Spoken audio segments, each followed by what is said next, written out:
Salam sepak bola, salam sehat dan salam sejahtera kepada teman-teman netizen atau warganet yang merupakan viewers, subscribers, dan juga supporters dari channel YouTube Bola Bung Binder. Di konten terbaru dari channel YouTube Triple B hari ini saya ingin membahas tentang Gianluigi Donnarumma dan juga Hakan Çalhanoğlu yang akan pindah dari AC Milan. Ini cukup mengejutkan teman-teman, karena kedua pemain ini kan sudah lama bermain bagi AC Milan, apalagi Gianluigi Donnarumma. Sejak usianya 16 tahun sekian hari, dia sudah memperkuat atau melakukan debutnya bagi AC Milan di level senior. Hakan dalam 4 musim terakhir menjadi playmaker dari AC Milan. Tapi ya, namanya juga mereka tidak menemui kesepakatan dengan manajemen klub. Kesepakatan semacam apa? Kesepakatan dalam permintaan gaji plus bonus. Ya, yang saya baca nih di media bahwa Gianluigi Donnarumma ditawarkan ya kan 7 juta euro per musim gajinya plus bonus 1 juta euro. Ini pada akhirnya ya, sebelumnya Milan menawarkan 6 juta euro per musim.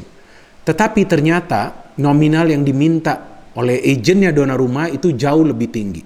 Dan akhirnya tidak ada kesepakatan di antara kedua belah pihak dan Donnarumma menyetujui untuk pindah ke Paris Saint-Germain dengan gaji yang dikabarkan, kita belum tahu kan ini benar atau tidak, kan ini hanya dipublish sebagai bahan berita, yaitu 12 juta euro per musim.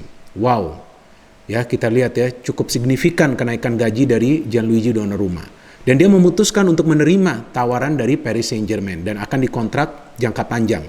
Kabarnya hingga tahun 2026. So how about Hakan Çalhanoğlu? Ini kan pemain yang memutuskannya cukup terlambat. Saya masih ingat di preskon di Euro 2020 dia pernah menyatakan bahwa dia tetap berkomunikasi dengan Maldini dan dia berharap bisa stay di Milan. But he chooses Inter Milan sekarang. Ya Hakan ini yang lebih menarik nih kalau kita membahas tentang permintaan gaji Hakan. Ya sesuai dengan yang diberitakan di media bahwa Hakan itu meminta gaji 4,5 juta euro per musim plus bonus. Sedangkan dari AC Milan menawarkan 4 juta euro bersih.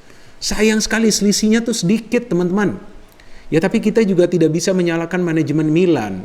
Karena mereka juga perlu menghemat.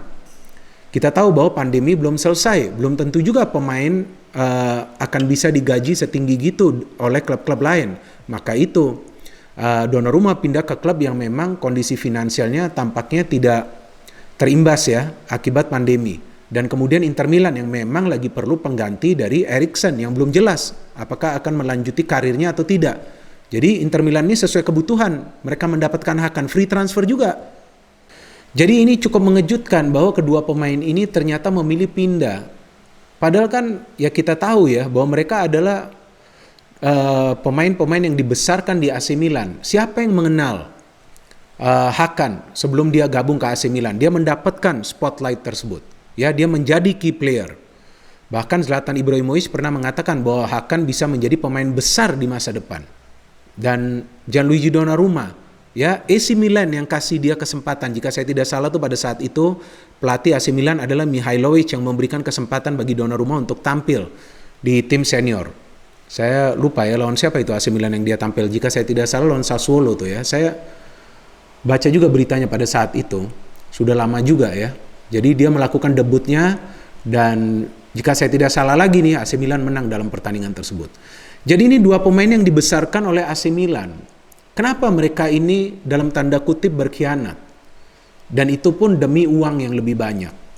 Ya tapi sulit juga ya bagi kedua pemain ini karena kan kita tahu bahwa karir pemain sepak bola profesional ini tidak panjang.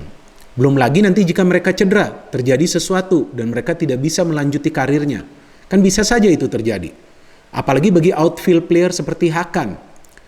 Kan langka ada pemain sepak bola yang bermain di top level di atas usia 35 tahun. Ya di top level ya artinya di klub besar.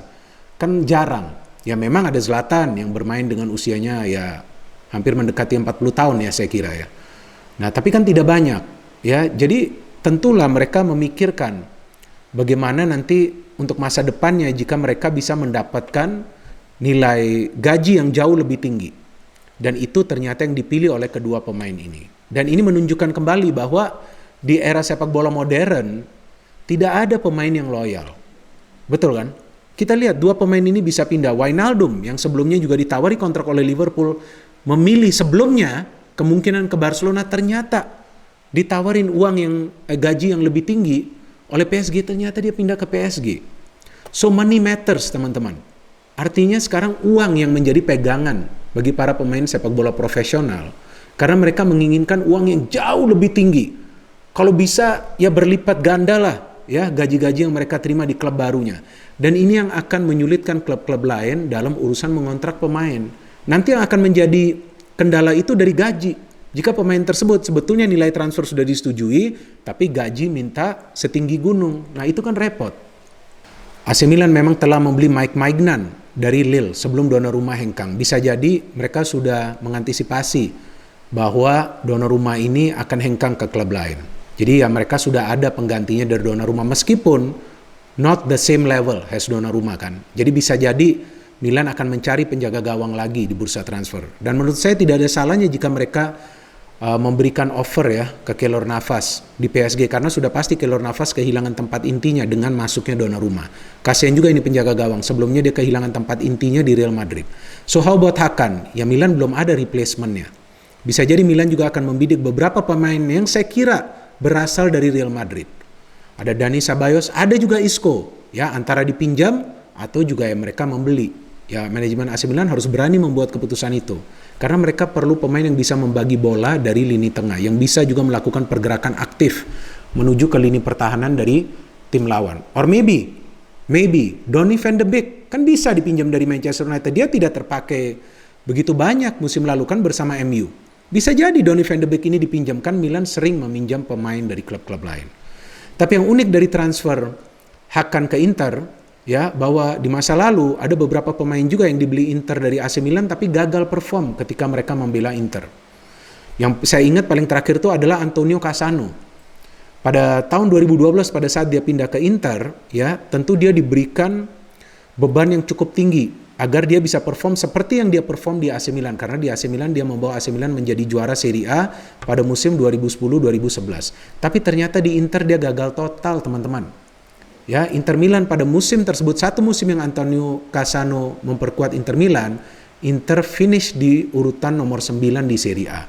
And that was one of the bad seasons of Internazionale Milan. Ya, jadi juga jika memberikan beban yang cukup tinggi atau juga ekspektasi yang besar ke Hakan juga bisa sangat berbahaya. Karena Hakan akan mendapatkan beban. Dia akan membela tim sekota ya dari Milan yang musim lalu itu menjadi rival. Intensitasnya kan cukup tinggi pada saat kedua tim ini bertemu musim lalu. So it will not be easy for Hakan. Beda dengan Donnarumma, ya di Liga Ang si Donnarumma bisa, ya mungkin bisa lebih perform ya. Tapi di Liga Champions juga menurut saya masih tanda tanya. Karena Liga Champions dia akan bertemu tim-tim raksasa lainnya dari negara Eropa lainnya. Jadi kedua pemain ini tidak akan serta-merta langsung beradaptasi dengan baik di klub baru mereka. Walaupun Hakan juga akan tetap bermain di Italia. Sebaliknya, ada beberapa pemain yang dari Inter dibeli AC Milan itu sukses. Andrea Pirlo, Clarence Seedorf, mereka bisa juara Serie A dan juga juara UEFA Champions League. Ya, jadi saya kira transfer kedua pemain ini cukup mengejutkan dan tentunya ya cukup menyakitkan juga ya bagi manajemen AC Milan, karena dua pemain ini ya itu dia dibesarkan di AC Milan. Dan mereka memang bisa dikenal karena mereka bisa perform bersama AC Milan. Artinya mereka mendapatkan perhatian tersebut pada saat mereka membela klub sebesar AC Milan. Memang AC Milan sudah lama tidak juara Serie A, tapi bukan berarti mereka tidak mungkin juara Serie A. Sedangkan bagi Inter, mereka mendapatkan amunisi yang memang mereka perlukan. Pemain yang sudah berpengalaman 4 musim di Serie A. Jadi kita tunggu saja bagaimana nanti persaingan lagi nih antara Inter Milan dan juga AC Milan di Serie A. Mungkin juga nanti mereka akan ketemu di Coppa Italia seperti yang mereka bertemu musim lalu. Silakan bagi teman-teman yang ingin memberikan counter pemikiran kalian di konten ini, bisa saja memberikan komentar di bawah konten ini. No hate, only football. Salam sepak bola.